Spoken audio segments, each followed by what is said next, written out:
Hey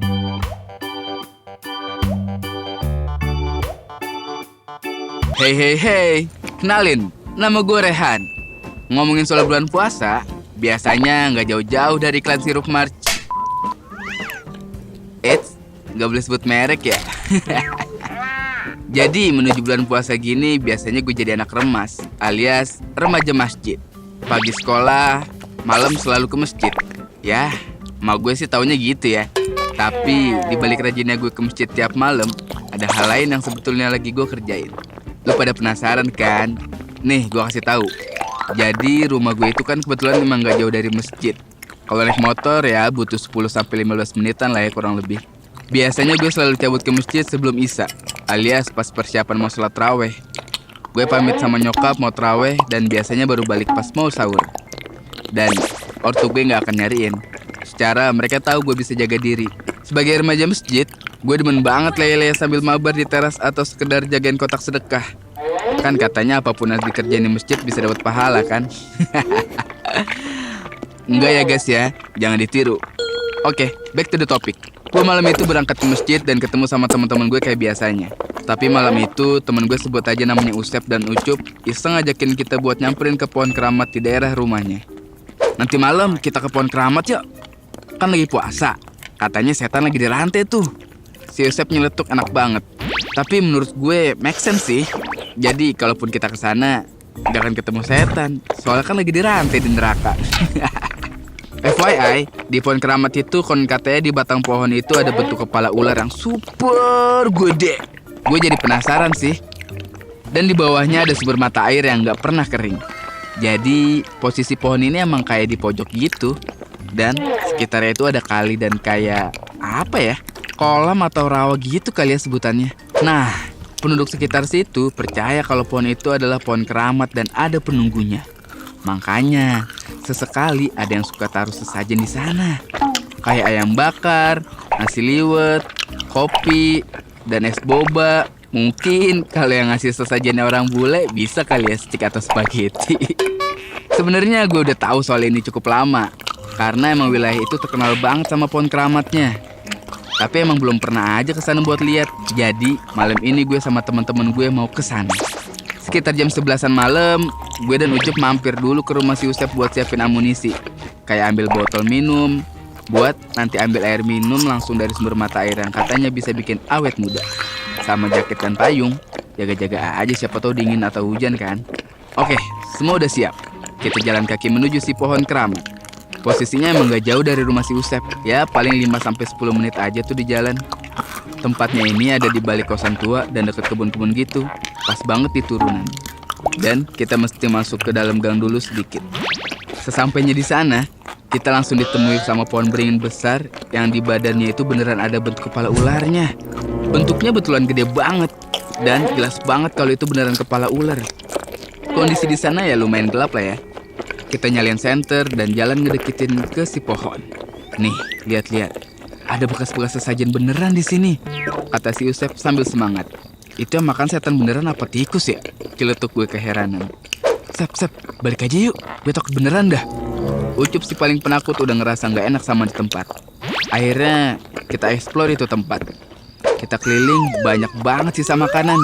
Tulang-tulang ayam, daun pisang, sama gelas kopi yang tinggal setengah. Kita juga ke sumber mata air yang ada di dekat pohon itu. Ternyata betulan ada guys. Bening banget airnya. Air yang keluar dari sana juga benar-benar bersih dan adem gitu. Kita ambil itu air hampir setengah botol. Terus kita coba minum. Rasanya seger. Kayak minum air langsung dari gunung. Cuman ya ada rasa ngeres-ngeres sedikit sih. Ya namanya juga air mentah dan langsung dari sumbernya. Lagi asik-asik cobain air minum. Tiba-tiba ada suara gerasak kerusuk dan langkah orang. Ternyata ada beberapa orang yang datang sambil bawa sesajen menuju ke pohon itu. Refleks, gak tahu kenapa kita malah ngumpet di balik pohon yang lain. Takut aja gitu kena marah kalau ketemu orang dewasa jam segini. Apalagi kan ini tempat keramat. Kalau ketahuan, aduh, bisa dilaporin ke ortu kita. Orang-orang itu mulai naruh barang-barang makanan dan rokok yang udah dinyalain di bawah pohon. Terus mereka lagi kayak komat kamit gitu baca sesuatu yang gue juga nggak tahu itu apaan. Karena gue penasaran pengen tahu mereka baca apaan, nggak sengaja malah nyenggol si Ucup dan bikin suara gerasak-gerusuk di semak-semak. Anjrit, kita panik dong. Takut banget ketahuan. Orang yang bawa sesajen itu malah nengok dan kayak takut gitu. Mungkin mereka kira kita adalah si penunggu pohon kali ya. Ini bagian terkocak sih. Jadi tuh mereka baca komat kami kita makin cepat. Dan setelah selesai, mereka buru-buru pergi dari ini tempat. Setelah mereka pergi, kita samperin tuh sesajen yang mereka taruh. Ada ayam bakar, nasi liwet, kopi hitam, lalapan, dan lain-lain. Pikir gue, wah lumayan nih rezeki anak soleh. Sahur gratis. Ternyata gak cuma gue aja mikir kayak gitu. Si Usep yang bengal itu juga langsung nyeruput kopi yang masih panas tadi. Buset, kayak gak ada tata keramanya. Minimal mah izin dulu kayak ke penunggunya. Ini malah asal nyobain. Sementara Ucup refleks gebuk bau si Usep. Anjir, sembarang banget dah lu. Ntar kalau ada yang marah gimana? Terus si Usep masih ngeyel tuh. Kan kalau lagi bulan puasa, setan lagi diikat semua, Cup. Ya, gue agak sedikit setuju sih. Walaupun sebetulnya agak ketar-ketir juga. Tapi kalau dipikir-pikir, ngeliat si Usep yang gak ada dampak apa-apa, gue jadi yakin kalau penunggunya emang lagi diikat selama bulan puasa. Akhirnya kita bertiga makanin semua makanan yang ada di sana. Abis takut mubazir, daripada tikus yang pesta, mending kita yang party. Gue yang awalnya ketar-ketir takut terjadi apa-apa, akhirnya lupa tuh sama ketakutan sendiri. Kita makan semua sesajen itu sampai habis. Dan habis ajan subuh baru kita jalan pulang. So, beberapa kali kita ngelakuin hal yang sama. Mungkin ada 2-3 kali kita bolak-balik ke sana. Sampai akhir ya, di kali keempat, minggu terakhir Ramadan, kita balik lagi ke sana. Dan kali ini makanan yang diletakin di bawah pohon lebih banyak. Ada nasi liwet dan ayamnya sampai 2 ekor. Gelas di kopinya juga lebih gede.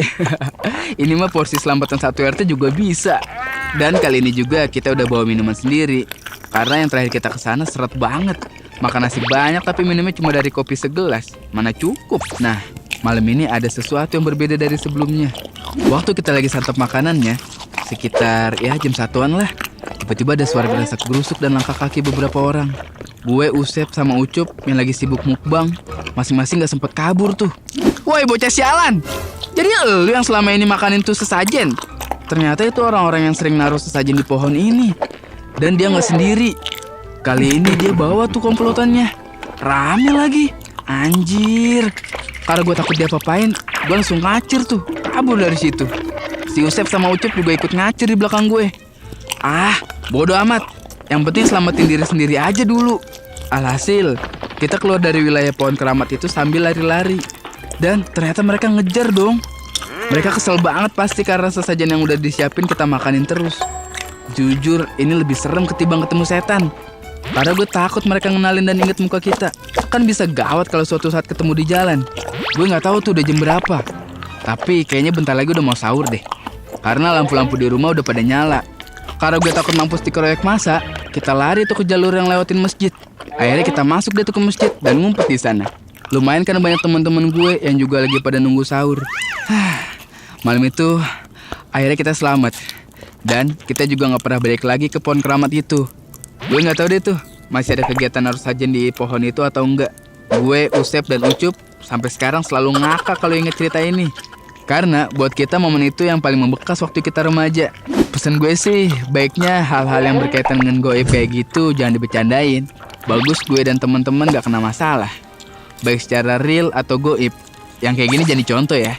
Kita harus bijak dalam bertindak. Apalagi bulan Ramadan sebaiknya diisi sama kegiatan positif. Jadi gimana nih? Kalian punya cerita menarik apa di bulan Ramadan?